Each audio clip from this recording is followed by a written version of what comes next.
In this video, we're going to build a full house on a single pillar with a rotating base that can turn in all directions. Not only will he build the house in 70 days, but we'll also see him collecting all his materials from the forest and solving all the problems he'll face along the way. This is Fedia, a young man who loves woodworking and is very talented at it. He's famous for building cabins and small houses in the forest using hand tools and ancient techniques. He has a YouTube channel called Lesnoy Offline, where he shows all the houses he builds. But this time is different, because he's going to build a whole house on just one pillar, and the rotating one as well. This house will be unlike any other house you've ever seen in your life. Make sure you like the video and subscribe so you don't miss the greatness happening here on the channel. The first thing he did was walk around the area to look for a suitable place to set up the structure. After a while, he found a comfortable spot that was flat and sheltered from the wind, and the building he had in mind would blend naturally with the surroundings.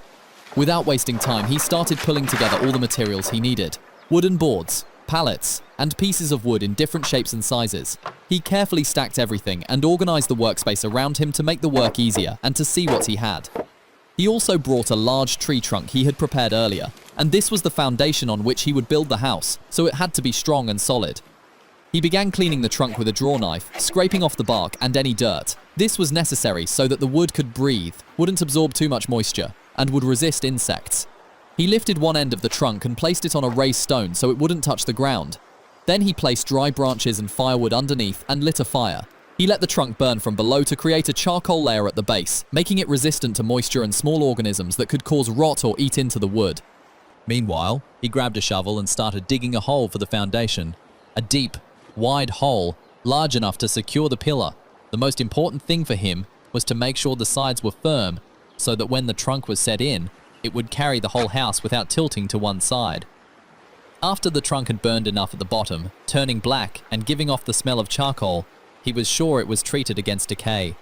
He lifted it, placed it upright in the middle of the hole, and checked with the level to make sure it stood perfectly straight without leaning.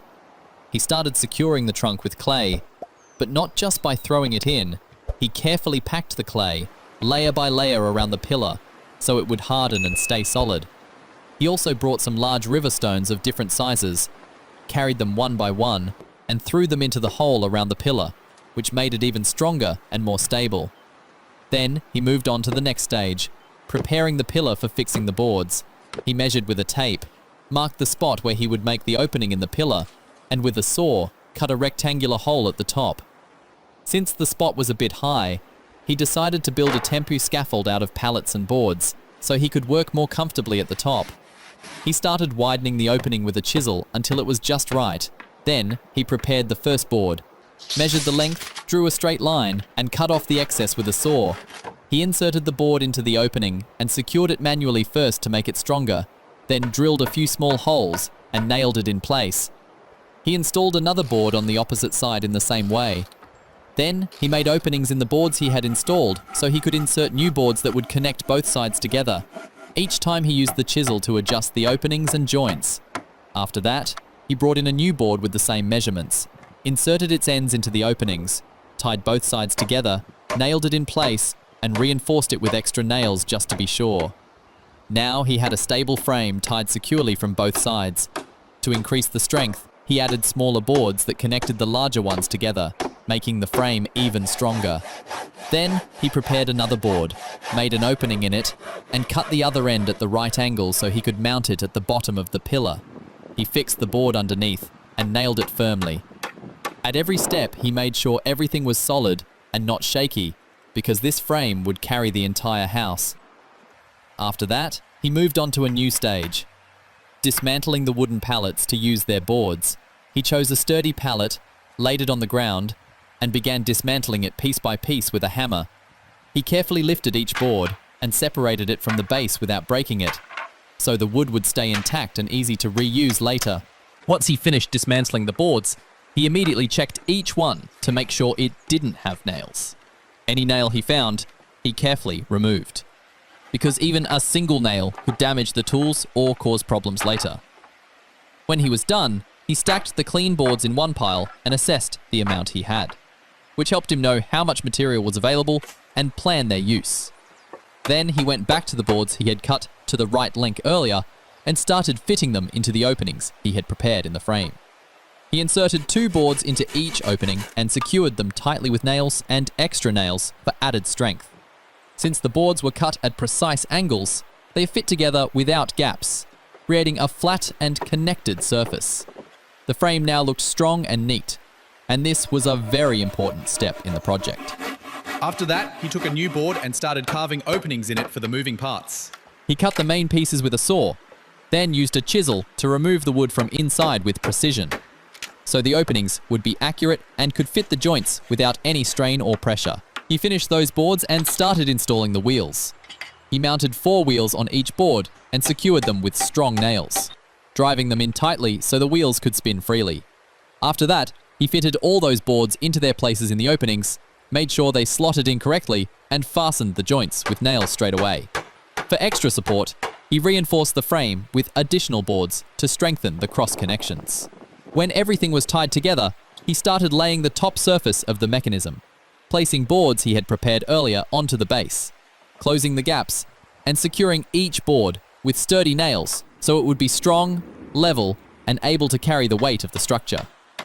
While he was working, rain suddenly started pouring. The wood got wet, and the tools became harder to use.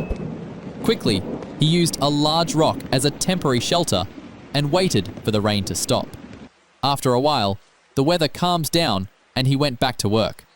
He installed the final board and nailed it firmly with strong nails. And just like that, he completed the rotating base that would support the whole house. Then he moved on to the next stage, bringing in the large tree trunks he had prepared earlier. These would be the vertical pillars holding up the entire frame. He began fixing the trunks one by one onto the rotating base he had just finished. To reach the higher parts, he used a wooden chair he had built himself, like a movable ladder. He climbed up onto the platform and started adjusting each pillar, measuring its length. The platform shook a little, since it could rotate, so he worked carefully to avoid falling. He cut off the excess length from each pillar with a saw, making them all even.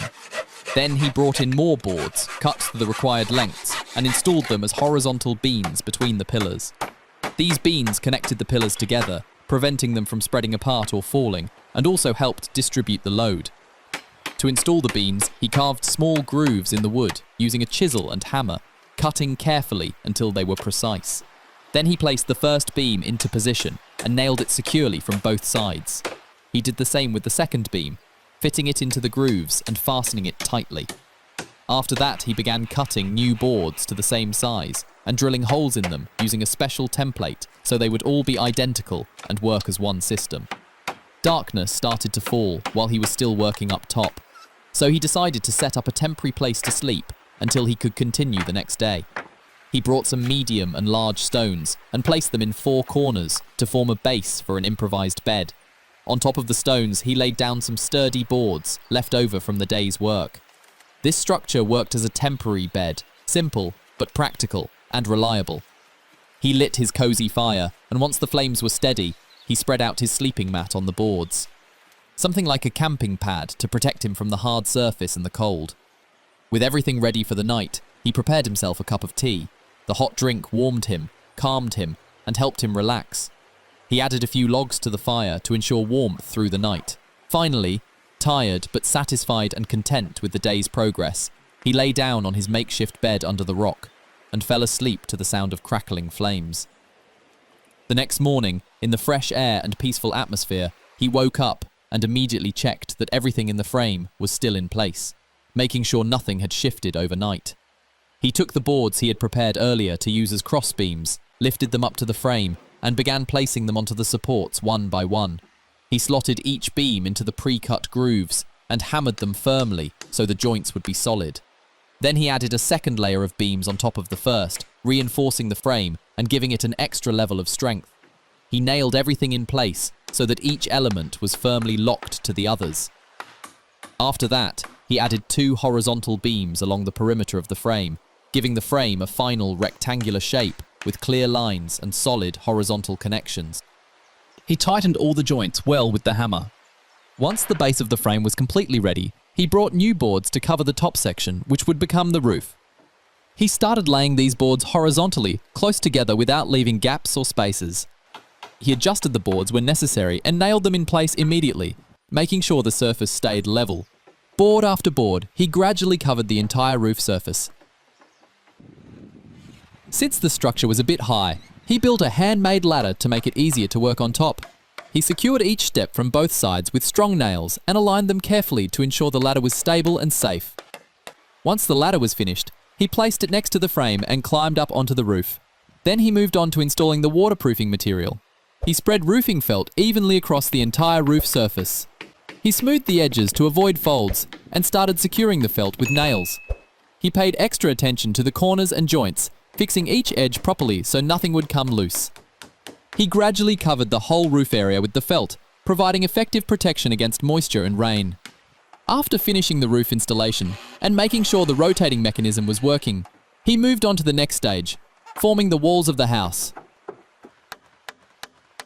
He started with the first wall, brought the boards and fixed them onto the vertical supports and horizontal beams, fastening them with nails. He pulled each board tightly into place, checking its alignment, and left small gaps between them, since he chose a horizontal design to give the structure a lighter look and a nice aesthetic. Then he continued with a new batch of boards, measuring each piece, cutting it to length with the saw, and preparing the slots. When he had gathered enough pieces, he fixed them onto the wall in a random arrangement. This created a living, dynamic wall texture. Each element had its own shape and size, but together they formed a solid, harmonious surface. He carefully chose the boards to avoid large gaps and gradually added a second layer, each new row overlapping slightly over the one below, giving it a shingle-like appearance. This method not only looked beautiful, but also protected the walls from rain. As he worked, night began to fall and darkness was closing in. To continue, he decided to make manual lighting, torches. He grabbed some sturdy sticks and wrapped them with flammable cloth. He lit one from the fire and used it to ignite the others. The flames were strong and steady, creating a warm atmosphere that motivated him to keep working comfortably. Under the light of those torches, he continued fixing the boards and forming the next sections of the wall. Eventually, he took a short break and slept for a few hours. Then, at the first light of dawn, he returned to continue his work. He went on building the wall with boards, stacking them in rows, adjusting their lengths, and securing them tightly with nails. He did everything with care to create a smooth, sealed surface without any flaws. When he finished the first wall, he moved the ladder to the other side of the structure and set it up so he could easily reach the upper parts of the frame. Then, he installed the remaining walls in the same way, board after board, choosing them by size and arranging them randomly, so the look would stay natural. He installed the horizontal facing board that acted as the upper edge of the wall, aligned it carefully, and nailed it along its entire length. Thanks to his precise and perfect work, every wall came out strong, even, and fitting with the shape of the whole house. After all the exhausting work on the house, he decided to take care of himself and cook something nice. He chose to do it in a rather unusual way. He came up with the idea of making a self-turning mechanism to grill fish over the fire. He began building a wooden frame and set it up by the river. He took a small tree trunk, carved a straight, smooth hole into it to ensure easy rotation, then prepared a stick, peeled off its bark, sharpened its ends, and fitted it into the hole. On the edges of the trunk, he carved several more holes. Into each one, he would insert a wooden paddle. He prepared the paddles by peeling off their bark and cutting them.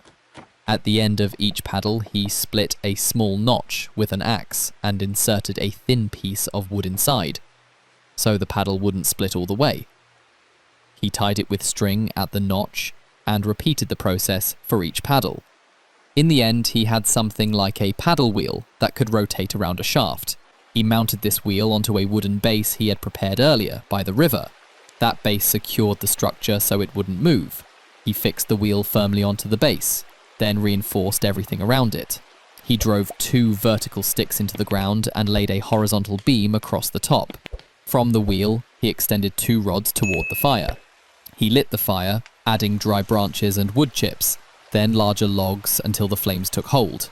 Beside it, he spread soft fur so he could sit and relax. With the fire blazing, he prepared the fish. He skewered it on a thin stick, like a spit, and tied it to the rod connected to the rotating mechanism. This way, the fish turned by itself above the fire, without him having to stand there flipping it manually.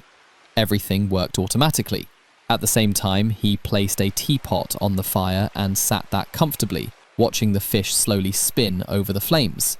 The The fish was cooked evenly on all sides. He took it off the skewer and ate it right away, hot and tender, with a light, smoky flavour.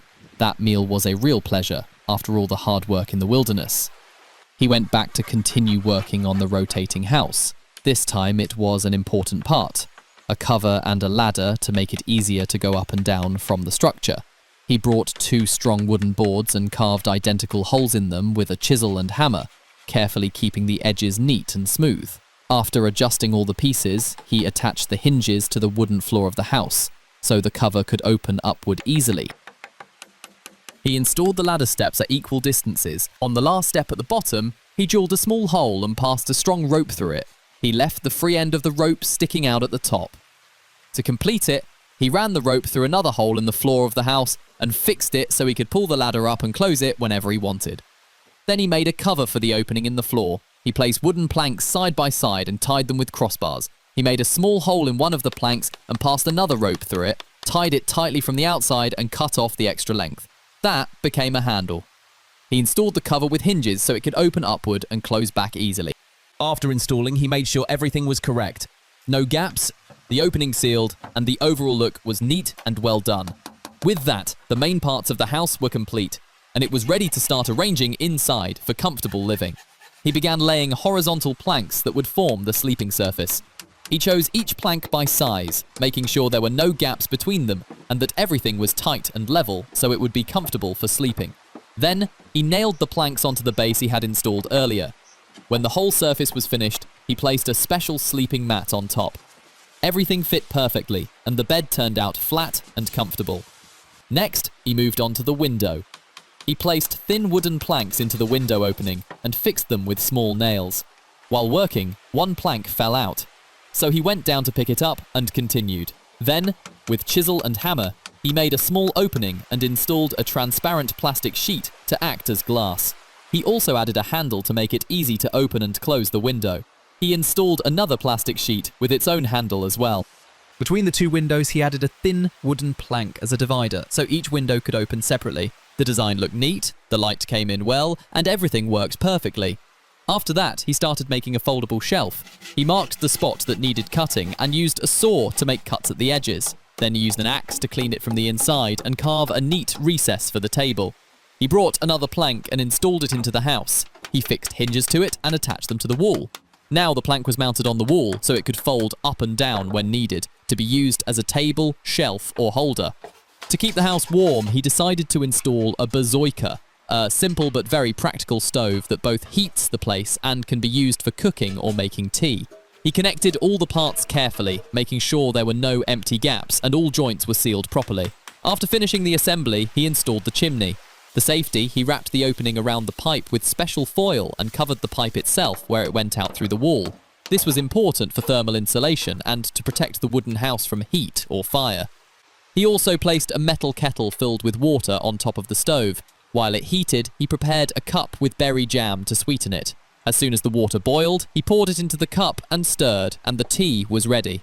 The view from the window along with the warmth inside made a cozy atmosphere, and he felt satisfied with the work he had finished. After resting, he checked the rotation mechanism that the house stood on. He found it working smoothly and steadily, everything looking solid and very stable. And with that, the rotating house adventure was complete. If you've made it this far, thank you so much. Leave your thoughts in the comments. Don't forget to watch the previous videos and stay tuned for the next ones. If you haven't subscribed yet, join us, hit like and share the video. Bye!